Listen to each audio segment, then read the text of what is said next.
Real Madrid want to snatch Mac Allister from Liverpool, and the deal is already being discussed. De Bruyne packing for Miami. Barcelona are ready to sell Raphinha, and they're not exactly hiding it. And Haaland is seriously thinking about leaving Man City. All that and much more coming up right now. Guys, you've done it before, and I believe you'll do it again. 400 likes, and we'll keep dragging the biggest transfer rumours to the surface. Vinicius Jr. is back in the spotlight, and this time, it's not just about what he's doing on the pitch. Rumour has it that if the Brazilian decides to take a detour to Saudi Arabia in 2025, and yep, the Saudis are waving serious money again, Real Madrid already have a backup plan. And trust me, it's insane. Let's start with Vini. His contract runs until 2027, and Real do want to extend it to avoid any panic in 2026, when he'd be free to talk to other clubs. But there's a catch. Vinicius wants to be the highest paid player at the club, like above Mbappe and Bellingham levels. His message? I'm the face of this team. Pay me like it. And Florentino Perez, he's not having it. The guy's all about structure and balance. No one's bigger than the system and all that. You know how he is. Old school, no nonsense. So guess who swooped in while things were getting tense? That's right, Saudi Arabia. Reports say their reps have already met Vinny's camp multiple times, in September, in December, and even directly with the player in February. And the numbers being tossed around. €1 billion package for Vinicius. Yes, a salary that would make your head spin, plus a transfer fee in the range of €300 million. Apparently, Vinny does love Madrid and wants to stay. But Perez, he may love his system, but he also knows €300 million doesn't grow on trees, and if a player starts demanding a salary that could blow up the entire wage structure, well, that makes you think. Now, if the unthinkable happens and Vinny takes the Saudi bag, guess who's at the top of Perez's Plan B list? Erling Haaland. Yep, the Norwegian cyborg himself. The logic: lose one superstar, bring in another. Makes sense, right? Haaland in a white Madrid kit? That's the dream for a lot of fans. But don't get too excited, this one's complicated too. Erling just re-signed with Manchester City at the start of 2025, a new deal running until 2034. And rumour has it, no release clause. Nada. City aren't about to let their goal machine walk to their biggest Champions League rival for a box of donuts. If Real Madrid even want to start a conversation, they're probably looking at 150 to 200 million euros. Minimum. So yeah, this whole Vini leaves, Haaland arrives scenario, it's bold, very bold. But hey, this is Real Madrid we're talking about. If there's one club crazy enough to pull off a double mega transfer like that, it's them. What do you think? Is there any chance this actually happens? Or is this just another wild rumor to get fans buzzing? Let us know in the comments. We're watching this one closely. Looks like Real Madrid, those eternal talent hoarders, are once again turning their gaze to the Premier League. And this time, the name on their radar is Mac Allister from Liverpool. Picture this, the guy's just settled in at Anfield, fully integrated, bossing the midfield, winning hearts left and right, and now suddenly, boom, Florentino Perez out here like, how about we grab this gem too? Seriously, Liverpool fans, how are you holding up? First, there were whispers about Trent being Madrid-bound, and now Mac Allister. This is starting to feel like daylight robbery. According to Spanish outlets like Marca and Fichajes, Alexis is Real's top target for the summer. Apparently, Florentino himself is a huge fan. And why wouldn't he be? World Cup winner, tireless engine, technical maestro, classic Madrid profile. Even with Bellingham, Valverde, Camavinga and Tchouaméni already on the books, Madrid seem to live by one rule: you can never have too many midfielders. And here's where things get spicy. Madrid are reportedly willing to offer Arda Güler as part of the deal. Yeah, remember the Turkish wonder kid everyone was chasing? Well, let's just say it hasn't quite worked out at the Bernabeu. Injuries, insane competition, typical big club story. Now, they're supposedly trying to include him in a swap deal for Mac Allister. We give you potential, you give us proven quality. Sound fair? By the way, if you've been watching our videos for a while and still haven't subscribed, don't be like a talent without a contract. Sign that deal, hit the button, and welcome to the starting 11. Back to the deal. Sure, Liverpool do love young, hungry talents. Güler's gifted, no doubt, but do you really think they'd give up one of their key midfield engines, someone they've just signed and built around, for a half-fit prospect plus some cash? Mac Allister is absolutely vital for Liverpool, especially now with Klopp leaving. He's part of the new spine, the glue. selling him now to Madrid of all clubs, who keep poaching top talent. Doesn't feel right, does it? Reports say Alexis is happy at Liverpool, his dad's confirmed it, but you know how these things go, the agent's already talking in riddles. Madrid is Madrid, let's see what happens, blah blah blah. Translation: if the money's crazy enough, we'll think about it. But Liverpool, they're not messing around, they'd demand a huge fee, and rightly so. Real Madrid shouldn't expect to pick up another star for peanuts, so for now, this is all talk. Madrid will always want more stars, that's in their DNA. But do they need Mac Allister with their current midfield? Big question. One thing's for sure, Liverpool need him. And they won't let go easily. If this saga kicks off, expect it to drag and expect the Reds to stand their ground. No way they hand over their Argentine maestro without a serious fight. We'll be watching this one closely, but I've got a feeling Liverpool will hold on tight. What do you think? Is this transfer even realistic, or is it just another rumour designed to rattle fans and stir the pot? Let us know in the comments. Nicolo Barella in the Premier League. Yep, we've got the makings of another spicy transfer saga, complete with Italian fire, English millions, and a sprinkle of Saudi gold. Let's break it down. Liverpool are seriously stepping into the race for Inter's star midfielder. And we're not just talking passive interest. Word is, the Reds are leading the chase right now. Even Pep, with his bottomless budget and eternal obsession with midfield control, is stuck watching from the sidelines. For now. But don't sleep on Guardiola. He's been eyeing Barella for ages, and with Kevin De Bruyne slowly approaching the final act of his Premier League masterpiece, Pep's plan seems pretty clear. KDB out, elite replacement in. And Barella? He's that guy. Tenacious like a bulldog, technical like a maestro, and with the leadership to match, the full package. But Liverpool aren't messing around either. Even after last summer's midfield reset, they're still missing one conductor, someone to dictate the tempo, connect the lines, and bring real control. Barella ticks all the boxes. Perfect match, right? Well, not so fast. Here comes the fine print, or rather, the mountain of complications. First off, Inter have no intention of letting their midfield engine go cheap. The price? Over £100 million. Second, Barella loves Inter. The club, the city, the whole vibe. He's under contract until 2029, and rumour has it he's not just uninterested in a move to England. He's ready to politely tell anyone knocking this summer, thanks, but no thanks. And you know what? It feels believable. Barella doesn't strike you as the type to ditch a team he loves for a couple extra zeros on a contract. Especially now. Inter are flying high, gunning for the Champions League, and he's right at the heart of it all.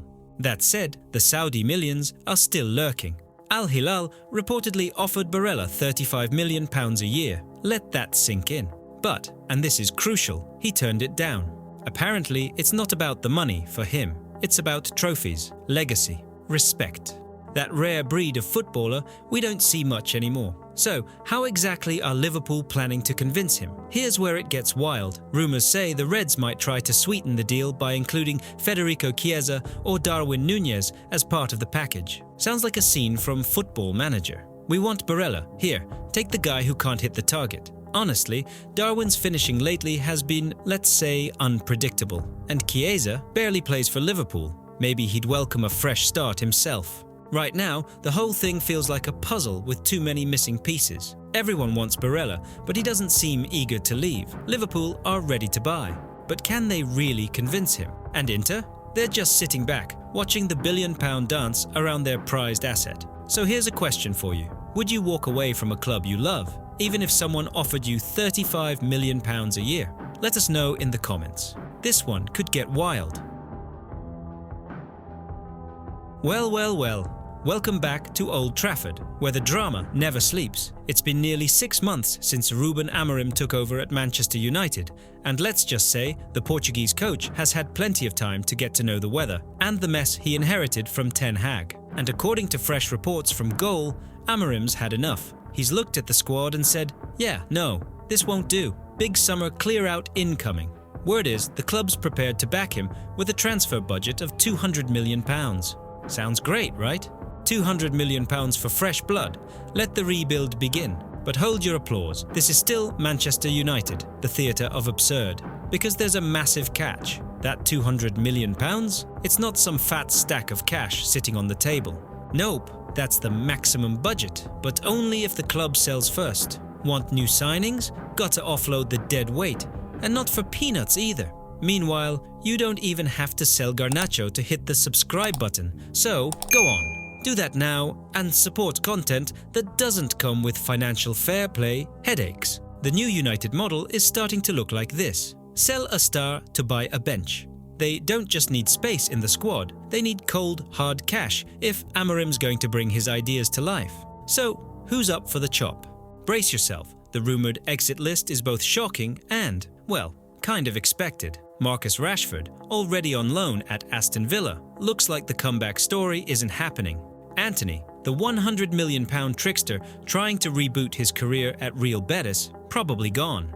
Jadon Sancho, yeah, also out. Christian Eriksen and Casemiro, thanks for everything, legends. But it's time to move on. Still with me? Good, because here comes the bombshell. Apparently, and I'm not making this up, the club is open to selling either Kobbie Mainoo or Alejandro Garnacho. Let that sink in. The two brightest sparks at United, and they're being discussed as potential sacrifices. What kind of logic is that? Cut off your legs to run faster. Honestly, this isn't a rebuild, it's controlled demolition.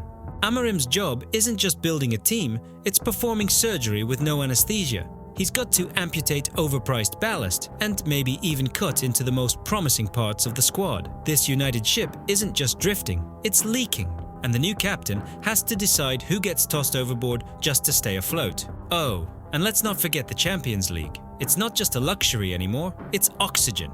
No UCL anthem at Old Trafford equals no elite players want to come. Only way in? Win the Europa League. That's it. That's the golden ticket. This isn't just about a trophy. It's about survival and relevance. Sure, £200 million, if they manage to generate it, is a solid budget. And Amorim? He's got the ideas, the profile, the ambition. Hope's still alive. Barely. But this sell first clause? It's like a curse. United fans have seen this movie too many times. Big plans, and then no one gets sold, and the budget shrinks to dust. Losing Rashford or Sancho, painful but survivable. Waving goodbye to the veterans, fair enough. But selling Mainoo or Garnacho, that's a dagger to the heart. Then again, maybe this kind of shock therapy is what the club needs. Maybe it's time to stop clinging to the ghosts of potential. The fans are done waiting. They want results, and a Europa League win is the bare minimum. So for now, we cross our fingers and hope the board finally gets it right. Sell the right players, buy the right ones, let the manager build his team. And maybe, just maybe, next season won't end in tears and memes. Because let's be real, at this rate, we're a few bad weeks away from the championship. Until then, it's stress, confusion and heart meds for everyone. But what about you? Who would you keep and who should pack their bags? Drop your takes in the comments. Remember İlkay Gündoğan? The quiet genius, the treble-winning hero, the guy who walked off into the sunset, or so we thought. Destination? Barcelona. Yeah, well, not quite. Turns out, the German maestro never really left. Out of nowhere, his contract with Manchester City has been extended until 2026. Pep Guardiola confirmed it. Casually, almost like it was no big deal. But hold on. This story is pure Hollywood, or at the very least, a decent football sitcom. It's been just a year since we all got emotional watching Gündoğan say goodbye in Istanbul. He left as a free agent at the peak of his powers, headed for a fresh challenge at Barca. Chapter closed, right? Wrong. Enter Barcelona's financial black hole. Their money situation is so chaotic that even Gündoğan had to be quietly released back into the wild. And guess who pounced? Of course, City, the kings of pragmatic football business. They saw a high-level player back on the market for free and snapped him up. No hype, no welcome video, just business. At first, it looked like a short-term fix, a stopgap veteran to plug a hole. But here's the twist. Buried in that contract he signed last summer was a sneaky little clause. One of those play X number of games and the deal extends automatically kind of clauses. And guess what? He hit the number. Bingo. If only it worked that way with likes, just one click and we automatically renew for the next episode. So yeah, go ahead, hit that like button if you're enjoying these plot twists. No drama, no back and forth negotiations, just boom, Gundo stays. And now, he's back in the mix. Not the star of the show, not some flashy 100 million wonder kid, but the ever-reliable metronome in boots. The guy Pep trusts to keep the system ticking. He's not about the future, He's about right now. Stability, reliability, that understated backbone every great team needs. So now we ask, was this a masterstroke of planning from City, or just one of those funny little accidents brought on by Barca's never-ending chaos? And here's the big one. Will Gundogan actually stay until 2026, or is this just a technicality, a short-term extension that City might still cash in on this summer? What do you think, folks? Genius management move, or just a happy football coincidence? Either way, Ilkay Gundogan, the comeback man, the quiet surprise, is still part of Pep's machine. No noise, no drama, just ticking away at the heart of Manchester City. 28 goals, 22 assists, all in the current season. Yes, we're talking about Raphinha. And if you still think he's just a typical tricky Brazilian winger, it's time to rethink that. Under Hansi Flick, Raphinha hasn't just improved, he's turned into a goal-creating machine. And now, Barcelona are facing a real dilemma: extend or sell. Here's the twist. Flick wants to keep him, but the club, not so much. According to reports, Deco's already open to offloading him for around £70 million. And guess what? Clubs are already lining up.